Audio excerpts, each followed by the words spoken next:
Imagine this, a small boat barely bigger than a toy, setting sail from a tiny port in Portugal in 1487. On board are two men, Pero de Covilhã and Affonso de Paiva, with a mission that sounds more like a fairy tale than a real assignment. Their goal, to find a way to India and the legendary land of Prester John, a Christian king who was believed to rule a vast empire in Africa. This was no ordinary journey. It was a daring adventure that would change the world forever. In those days, Portugal was a small country, but it had big dreams. King John II, a man with a sharp mind and even sharper ambitions, was determined to find a sea route to the riches of the East. He knew that if he could achieve this, Portugal would become one of the most powerful nations in the world. But the task was daunting. The world was a vast, mysterious place, and much of it was unknown. The king needed someone special for this mission, someone who was brave, smart, and capable of blending in with different cultures. Pero de Covilhã was the perfect choice. He was a married man with children in his late 20s, and he had already proven himself to be bold and versatile. He had spent most of his life abroad, had taken part in street ambushes in Seville, and had served as the king's secret agent at the court of Ferdinand and Isabella in Spain. He had also undertaken diplomatic missions to the Barbary states in North Africa, which helped him understand the Muslim ways.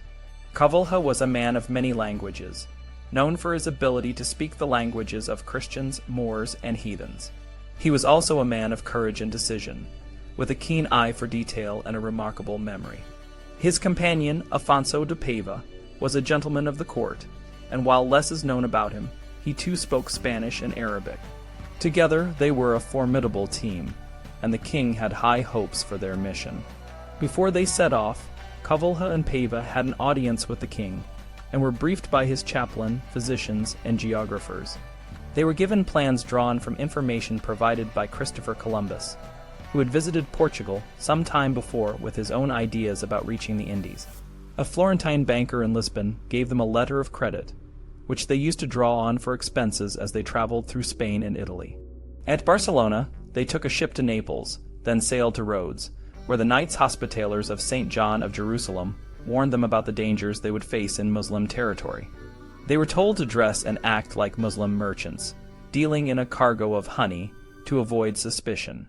From Rhodes, they reached Alexandria, where they both nearly died of fever, and then continued to Cairo and Aden at the mouth of the Red Sea. There they separated. Paiva was to make his way directly to Ethiopia and Prester John, while Covilhã would go on to India. Paiva disappeared, but Covilhã managed to reach Calicut and Goa on the southwestern shores of India. He witnessed the bustling trade in Arabian horses, spices, fine cottons, and precious stones. In February 1489, he took a ship to Ormuz at the entrance to the Persian Gulf, then to the East African port of Sofala and back to Cairo. He had completed his mission of assessing the European trade with India and was eager to return home. But fate had other plans. In Cairo, Covilhã encountered two Jewish emissaries from King John II, who carried a letter instructing him to proceed to the realm of Prester John. Unable to disobey his sovereign, Covilhã took up the new mission. He sent a letter to King John, detailing all he had learned about Arab seafaring and the commerce of India. In 1493, after a side trip to Mecca, he finally arrived in Ethiopia, where he became a Portuguese Marco Polo, so useful at court that the king would not let him leave. Convinced that he would never return home, Covilhã married an Ethiopian wife and had several children. Meanwhile, the letter Covilhã sent to King John had a profound impact on Portugal and Asia. It informed the king that his caravels, which traded in Guinea, could easily navigate to the coast of Calicut. This information would soon lead to one of the greatest voyages in history.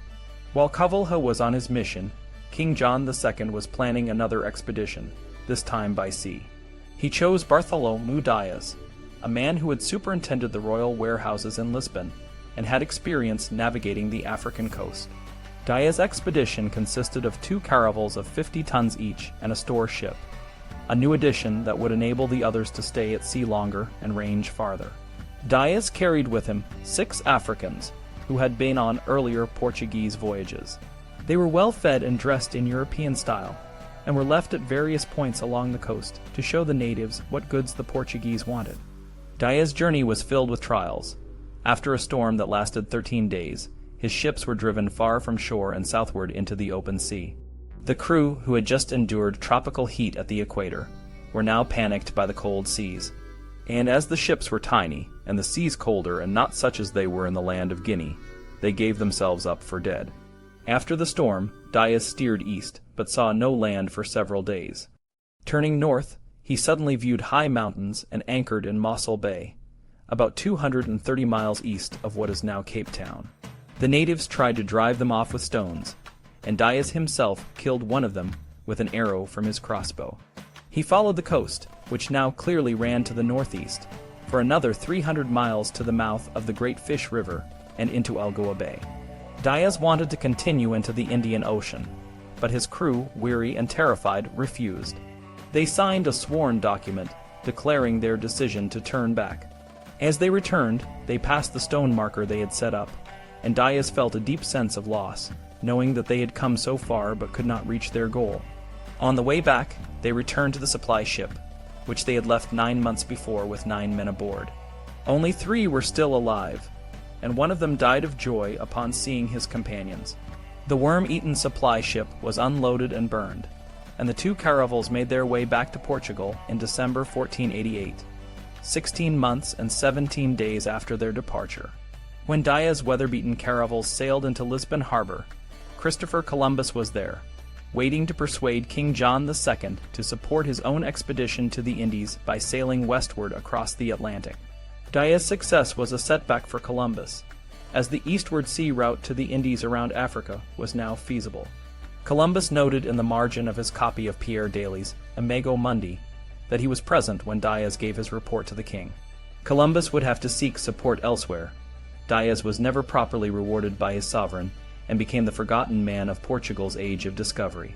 He supervised the building of ships for Vasco da Gama, but was not included in Gama's historic voyage to India. Dias met his end in 1500 while serving in Cabral's 13-ship fleet off the coast of Brazil. A hurricane sank 4 of Cabral's ships, one of which was commanded by Dias, casting them into the abyss of the ocean. The next step in Portugal's exploration was delayed by domestic problems, a disrupted succession to the crown, and a running dispute with Spain. When King John II received news of Columbus' discovery of new lands in the Atlantic, he claimed them for Portugal. This led to a dispute with King Ferdinand of Castile, and both nations sought the support of the Pope, who had the power to assign the governance of newly discovered lands. The result was the Treaty of Tordesillas in 1494, which divided the world between Spain and Portugal. The treaty affirmed Portugal's right to the eastward sea path to the Indies, and secured its claim to Brazil, though the exact boundaries were ambiguous. In 1495, King Manuel I came to the Portuguese throne and was nicknamed the Fortunate, because he inherited many grand enterprises.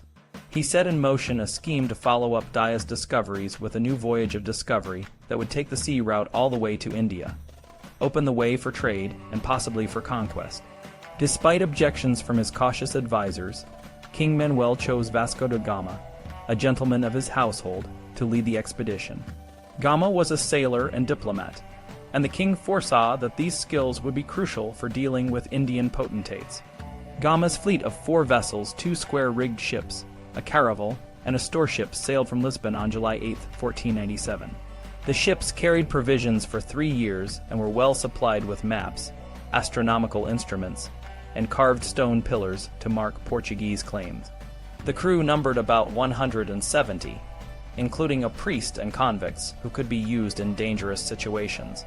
Columbus' fame from the American perspective has often overshadowed other great achievements of the Age of Discovery. However, the immediate effects of Vasco da Gama's voyage were more significant. While Columbus reached uncertain shores, Gama reached the trading capitals of India and initiated a profitable trade. He circumvented the trade monopolies of the Muslims of the Levant and the merchants of Genoa and Venice. Columbus promised a gold mine but found a wilderness, while Gama promised and delivered a direct route to the riches of India.